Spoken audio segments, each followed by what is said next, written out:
কামনা করতেছি। আমরা সবসময় এইসব বিষয় নিয়ে প্রতিবাদ করেছি। আজকে জানেন যে 6 জন সমন্বয়ক যারা ডিবি অফিসে ছিলেন, এটা নিয়ে অনেক বিতর্ক ছিল যে তাদেরকে কি বাধ্য করা হয়েছে কিনা, তাদেরকে কেন ডিবি অফিসে নিয়ে আটকে রাখা হয়েছে। এই বিষয়ে দু এক জায়গায় আমি কথা বলছি। ও আনঅফিশিয়ালি তারা আমাকে যেটা জানিয়েছেন যে আমি বললাম যে আপনারা চাইলে তো এদেরকে অ্যারেস্ট করতে পারেন, আপনারা তাদেরকে আটকে রাখছেন যে এই অভিযোগ, এই বিষয়ে আপনাদের মন্তব্য কি। তারা আমারে যেটা জানিয়েছেন, তারা বলছেন যে কোটা আন্দোলন তো কোটা সংস্কারের যে আন্দোলন, এটার জন্য যা যা চেয়েছিলেন সবই দেয়া হয়েছে। মানে যারা এই কোটা আন্দোলনে, কোটা সংস্কারের আন্দোলনে তারা যা চেয়েছিলেন তার চেয়ে দেখা যাচ্ছে যে 95%, 93% দেওয়া হয়েছে। মানে ওনারা যা চেয়েছিলেন কোটার বিষয়ে কিন্তু আর কোনো বক্তব্য এখন আর নাই। কোটা বিরোধী আন্দোলনের কোনো কথা এখন আর মাঠে নাই। তারপরও মাঠে মানুষ কেন? তাইলে কোটার পরে যে আন্দোলন চলতে পারে, এটা হচ্ছে কি আমিও বলছি যে এই আন্দোলনে আমাকেও আপনারা সাথে নেন।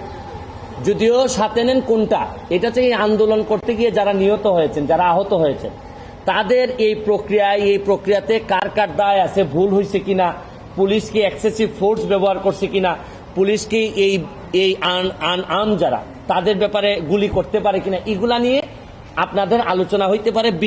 বিচারের আমরা আদালতের দ্বারস্থ হইতে পারি। এখন হচ্ছে কি এই প্রক্রিয়া, এবং আপনারা জানেন যে কমিশন অলরেডি রংপুরে যাবে, এটার প্রক্রিয়া শুরু হয়েছে। মাননীয় প্রধানমন্ত্রী বলছেন যে এই তদন্ত প্রয়োজনে জাতিসংঘ এসে এটা করুক। আমি এটাকে সাধুবাদ জানাই। এবং আমি আরেকটা কথা বলতে চাই, আপনাদের বিচারের প্রক্রিয়াতে না গিয়ে আপনারা যদি আন্দোলন সংগ্রাম এবং ভাঙচুরে যদি আবার জনসাধারণের শৃঙ্খলা নষ্ট হয় এরকম কাজে যদি জড়িত থাকেন, তাইলে তো রাষ্ট্রের এবং সরকারের এটা রক্ষা করতে গিয়ে আবার শক্ত অবস্থানে যাইতে হবে। এর মানে কি দাঁড়াচ্ছে? আমি স্পষ্ট বলছি যে কোটা সংস্কার আন্দোলনে আমরা একমত। যারা নিহত হয়েছে, আহত হয়েছে, তাদের ব্যাপারে আইনি ব্যবস্থা নিতে আমরা একমত, আমরা সাহায্য করতে চাই। কিন্তু এই আন্দোলনটাকে যদি আপনারা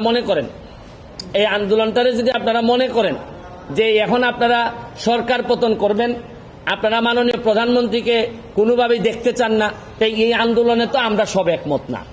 এটা আমি বারবারই বলছি যে আমি ব্যারিস্টার সুমন, আমি একজন স্বতন্ত্র এমপি হিসাবে আমি তো আমার পতন চাইতে পারি না, কারণ ছাড়া বা আমার বিরুদ্ধে অভিযোগ ছাড়া। এখন সরকার পতন মানে তো আমারও পতন আমি চাই। প্রশ্ন হচ্ছে গিয়ে কোটা আন্দোলনের জন্য আসছিলেন, আপনারা সফল হয়েছেন এবং এটা মানতে বাধ্য হয়েছে সবাই, এটা আদালতের মাধ্যমে আসছে। এখন আপনারা বিচার চাইতে পারেন যে কোন কোন জায়গায় অন্যায় হয়েছে। এবং আমি আপনাদের মাধ্যমে আরেকটা কথা বলতে চাই, আপনারা জানেন যে ডিবির যিনি হারুন সাহেব ছিলেন, এই যে হাইকোর্ট তাকে নিয়ে একটা কথা বলছে যে তামাশা, আপনি জাতির সাথে এটা তামাশা। এরপরে কিন্তু সরকারের একটি, আমার কাছে মনে হচ্ছে একটি ভালো দিক যে পরের দিনই কিন্তু তাকে এখান থেকে সরাই দেওয়া হয়েছে। আমি মাননীয় প্রধানমন্ত্রীর কাছে আমি একটা দাবি জানাবো, এটা মনে করি যে আমি সাধারণ ছাত্রের পক্ষে আমি দাবিটা জানাইতে চাই। এইটা হচ্ছে গিয়ে যে এই প্রক্রিয়ায় হারুন সাহেবকে যেভাবে সরাই দেওয়া হয়েছে, এই প্রশাসনে মন্ত্রী থেকে শুরু করে এবং দলের নেতারা যারা এই কাজের সাথে ব্যর্থতার পরিচয় দিচ্ছেন, আমি দাবি জানাবো যে তাদেরকেও যদি এই জায়গাগুলো থেকে সরাই দেন, তাহলে আমার মনে হয় ছাত্রদের জন্য আরেকটি শান্তির বিষয় হবে। আমরা তো এই জীবনগুলো ফিরে আনতে পারবো না, যে জীবনগুলো মারা গেছে।